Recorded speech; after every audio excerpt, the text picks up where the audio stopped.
Welcome to the market money magnet guys. आज यहाँ इस वीडियो में हम बात करने वाले हैं एक स्मॉल कैप स्टॉक के बारे में। ये स्मॉल कैप स्टॉक जो है आज एक दिन में 17% से ज़्यादा की तेज़ी में देखने को मिला। तो आज का जो इंडियन मार्केट का माहौल है आपने देखा ही होगा, मोस्ट ऑफ द स्टॉक जो है रेड में है, क्रैश होते हुए देखने को मिल रहे हैं। टाटा स्टील मोर देन 3% के क्रैश में था, IRFC हमें 3% के क्रैश में देखने को मिला।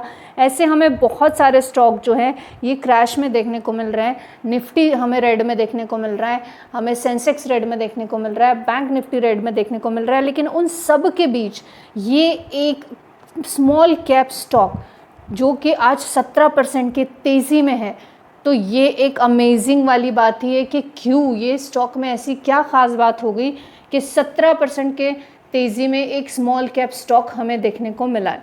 तो सबसे पहले तो ये स्टॉक के फंडामेंटल्स हम देखेंगे ताकि हमें पता चले कि ये स्टॉक तेज़ी में क्यों है, ताकि हम एक एक्यूरेट डिसीजन ले पाए कि ये चलती हुई ट्रेन में बैठना है या ट्रेन को सिर्फ प्लेटफॉर्म से बाय बाय करना है।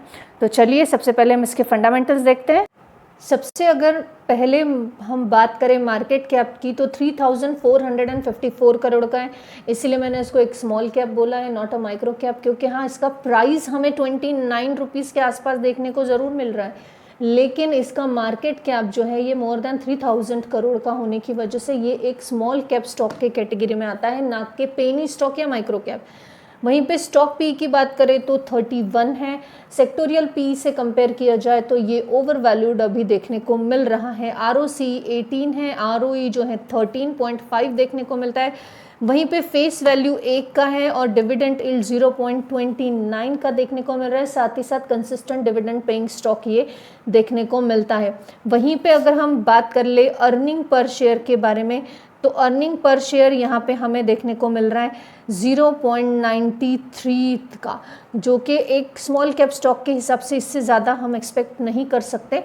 प्रमोटर का होल्डिंग 62% है, यानी यहाँ पे हम बोल सकते हैं एक सिक्योर प्रमोटर होल्डिंग भी है। हम प्रमोटर होल्डिंग का पैटर्न भी देखेंगे आगे। कंपनी पे 8.20 करोड़ का डेप है, बट अगर हम डेप टू इक्विटी रेशियो देखें तो 0.01 है।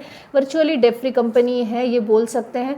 यहाँ पे अगर हम करंट असेट्स की बात करें तो 575 करोड़ की करंट असेट्स है। इन्वेंट्री कंपनी के पास हमें 155 करोड़ की देखने को मिलती है। पेट्रोस की स्कोर के हिसाब से ये लॉन्ग टर्म के लिए फिट नहीं बैठता। अब सबसे मेन ये स्टॉक करता क्या है, क्योंकि अगर ये करता क्या है, इसका बिजनेस क्या है, यही आपको पता नहीं है तो फंडामेंटल्स देखकर फ़ायदा क्या है। तो सबसे मेन बिजनेस जो है इसका ये है स्पेशलिटी केमिकल।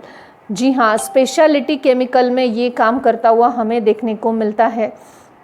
अब स्पेशलिटी केमिकल में काम करने वाले जेन्युइनली हमने देखे हैं जितने भी स्टॉक है ये हमें बहुत अच्छे ग्रोइंग देखने को मिलते हैं, क्योंकि इनका बहुत वर्सेटाइल हम पोर्टफोलियो देखते हैं। स्पेशलिटी केमिकल में ये रेडीमेड जो केमिकल सॉल्यूशंस है ये बनाते हैं जो कि डिफरेंट इंडस्ट्री में यूज़ होते हैं। अगर एग्जांपल की बात करें तो कपड़े बनाने में जो यूज़ होने वाला केमिकल है वो ये बनाती है कंपनी। इसके अलावा क्लीनिंग और हाइजीनिक प्रोडक्ट्स जो है इसके केमिकल्स भी बनाती है। इंडस्ट्री में यूज़ होने वाले केमिकल्स भी बनाती है। अब सबसे बड़ा बिजनेस ये कंपनी का जो देखने को मिलता है वो है टेक्सटाइल इंडस्ट्री में। अब आप बोलेंगे टेक्सटाइल इंडस्ट्री के केमिकल का क्या लेना देना, तो ये कंपनी का बिगेस्ट सेगमेंट टेक्सटाइल केमिकल से है। ये केमिकल यूज़ होते हैं डाइंग में यानी कपड़ों को रंग देने में, प्रिंटिंग में यानी डिज़ाइंस बनाने में, या तो फिनिशिंग में यानी स्मूथ शाइन बनाने में। जो कपड़े आप पहनते हो उसमें फाइनल लुक देने का काम ये कंपनी करती है। इसके अलावा क्लीनिंग और हाइजीन प्रोडक्ट्स में भी ये केमिकल बनाती है। फ्लोर क्लीनर हो गए, हैंड वॉश हो गए, सैनिटाइज़र हो गए, डिश वॉशर केमिकल्स हो गए, यानी FMCG के बिजनेस में भी ये इनडायरेक्टली इन्वॉल्व देखने को मिलता है। और इसी वजह से इस क्रैश में इस स्टॉक पे हमें इसका पॉजिटिव इम्पैक्ट देखने को मिल रहा है। इसके अलावा एक मोस्ट इंपॉर्टेंट सेगमेंट यानी oil and gas industry chemical में भी इसका हाथ है, क्योंकि ऑयल एंड गैस कंपनीज के लिए ये जो है ये कार्सोनेक कंट्रोल और ड्रिलिंग फ्लूइड जो होता है वो भी ये बनाती है। वाटर ट्रीटमेंट केमिकल्स भी बनाती हैं। हेवी इंडस्ट्री में भी इसका प्रेजेंस है। एक्सपोर्ट्स में भी ये देखने को मिलता है। ग्लोबल बिजनेस में करीबन 450 प्लस ब्रांड्स जो है प्रोडक्ट ब्रांड पोर्टफोलियो इसका देखने को मिलता है और 70 प्लस कंट्रीज़ में ये एक्सपोर्ट करती है। इंडिया और मलेशिया में सबसे बड़े प्लांट इसके देखने को मिलते हैं। तो अब कंपनी करती क्या है ये तो हमने देख लिया, लेकिन एक बार हम देखते हैं कि इसका प्रॉफिट एंड लॉस अकाउंट कैसा है। प्रॉफिट एंड लॉस अकाउंट में सेल्स आप देख सकते हैं 517 करोड़, 569 करोड़, 533 करोड़, 772 करोड़, यानी सेल्स कंटिन्यूसली ग्रोइंग है। एक्सपेंसेस भी साथ में बढ़ते हुए नजर आ रहे हैं। वहीं पे अगर हम प्रॉफिट की बात करें, नेट प्रॉफिट की, तो 90 करोड़, 121 करोड़, 109 करोड़ एंड 125 करोड़, तो नेट प्रॉफिट भी बढ़ रहा है। अर्निंग पर शेयर भी बढ़ता हुआ नजर आ रहा है और कंसिस्टेंसी से डिविडेंड पेइंग स्टॉक ये देखने को मिलता है। वहीं पे अगर हम रिजर्व्स की बात कर ले तो रिजर्व्स भी यहाँ पे आप देख सकते हैं 327 करोड़ से लेके 766 करोड़ तक हमें रिजर्व्स बढ़ते हुए ही नज़र आ रहे हैं। कंपनी ने कंसिस्टेंसी से अपना जो बोरोइंग है ये कम किया है। मार्च 26 में 8 करोड़ का देखने को मिल रहा है, जो कि एक टॉलरेबल हमें देखने को मिलता है। वहीं पे कंपनी के अगर आप टोटल असेट्स की बात कर लेंगे तो टोटल असेट्स भी आप देख सकते हैं कंपनी की कंसिस्टेंसी से बढ़ रहे हैं। मोस्ट इम्पॉर्टेंट यानी शेयर होल्डिंग पैटर्न, अगर हम शेयर होल्डिंग पैटर्न की बात कर रहे हैं तो प्रमोटर का होल्डिंग आप देख सकते हैं यहाँ पे 62.30% का देखने को मिल रहा है, यानी प्रमोटर को खुद पे विश्वास है। एक स्मॉल कैप कंपनी होते हुए भी इसमें प्रमोटर का होल्डिंग हमें 50 प्लस देखने को मिलता है, जो एक सिक्योर माना जाता है। एफआईएस का जो है यहाँ पे हम देख सकते हैं 2.53 थे, जो कि 2.92% हो गए। जहाँ इंडिया से एफआईएस आउटफ्लो हो रहा है एफआईएस का, वहीं पे इस कंपनी ने स्लाइटली एफआईएस ने अपना होल्डिंग बढ़ा दिया है। डीआईएस इसमें 1.27% है, पब्लिक इसमें 33.50% के देखने को मिलते हैं। अब हमने देख लिया कि ओवरऑल तो कंपनी का जो फंडामेंटल्स है ये ग्रोइंग देखने को मिल रहा है। नंबर्स आप सोच रहे होंगे कम है, लेकिन स्मॉल कैप कंपनी में इसी तरह के नंबर एक्सपेक्टेड हो सकते हैं, लेकिन ग्रोइंग है। एटलीस्ट डे बाय डे हम बोल सकते हैं कि नंबर्स जो है कंपनी के बढ़ रहे हैं। कंपनी का फंडामेंटल्स इंप्रूव हो रहा है, बिजनेस पोर्टफोलियो कंपनी का बढ़िया देखने को मिलता है। अब ये कंपनी है कौन सी? हम जिस स्मॉल कैप कंपनी के बारे में बात कर रहे हैं वो है फिनोटेक्स केमिकल्स लिमिटेड, जो कि 29 रुपीज़ का स्टॉक है और आज एक दिन में 17.41% की तेज़ी में हमें देखने को मिल रहा है। वहीं पे अगर आप फिनोटेक्स की बात करें और इसका लॉन्ग मैक्सिमम चार्ट पैटर्न की बात की जाए तो मैक्सिमम चार्ट पैटर्न आप यहाँ पे देख सकते हैं किस तरह से एक अपवर्ड डायरेक्शन में जाता हुआ देखने को मिल रहा है। करेक्शन डेफिनेटली स्मॉल कैप है तो आएगा, और रिटर्न्स की बात करें तो 500 प्लस के रिटर्न्स ये मैक्सिमम चार्ट पैटर्न पर दे चुका है। वहीं पे 5 साल का चार्ट पैटर्न भी आप देखेंगे तो 79% के रिटर्न्स ये बनाकर दे चुका है। ऐसी कंपनियों में आप अगर 1 साल के लिए इन्वेस्ट करेंगे तो आप देख सकते हैं 1 साल में 43% के लिए ये माइनस में देखने को मिलता है। तो कभी भी स्मॉल कैप कंपनीज हो आपको थोड़ा सा लंबा चलना चाहिए। फिनोटेक्स केमिकल लिमिटेड में ये जो 17% की तेज़ी देखने को मिल रही है, इसके पीछे का रीज़न अब हम जान लेते हैं शॉर्ट में। सबसे पहला रीज़न फिनोटेक्स केमिकल्स लिमिटेड में इस तेज़ी के पीछे है स्ट्रॉन्ग Q4 के रिजल्ट।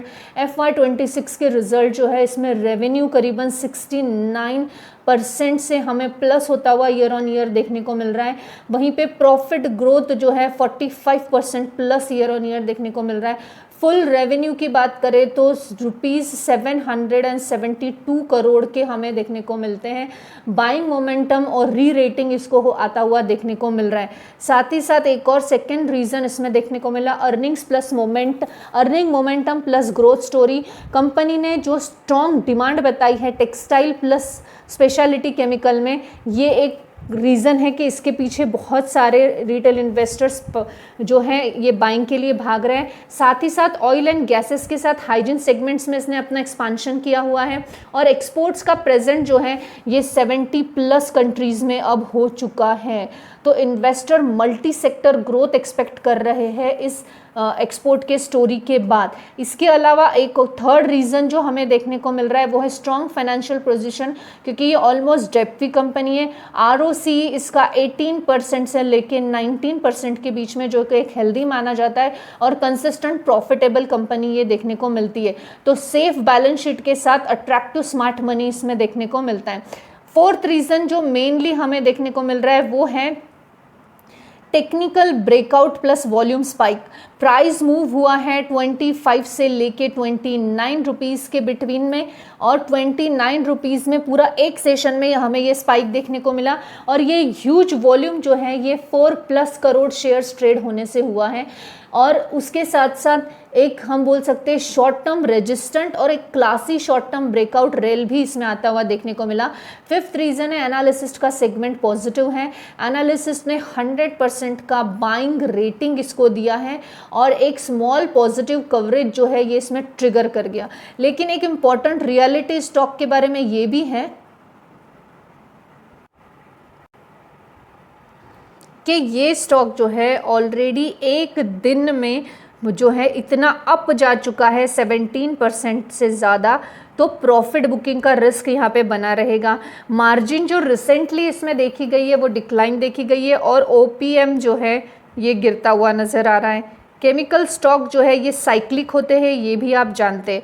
एक सिंपल कंक्लूजन के बारे में अगर बात करें तो फिनोटेक्स केमिकल लिमिटेड जो है रेल हुआ, उसके पीछे का रीज़न था result plus breakout plus momentum, और इस कॉम्बो के चलते आज हमें ये 17% के तेज़ी में देखने को मिला है। तो strong earning plus low depth plus breakout is equal to more than 17% रेल, बट चेज नहीं करना है और वेट करना है, क्योंकि ऐसे स्टॉक्स में करेक्शन आने के चांसेस ज़्यादा देखने को मिलते हैं रिसेंट ही रेल के बाद। This video is only for the educational purpose. I am not giving any recommendation here, neither a buy nor a sell. If you want to buy this stock, please do your own research or ask your financial advisor. If you have any question regarding this particular stock, so please ask me in the comment section. I give you answer each and every question there. Thanks for watching.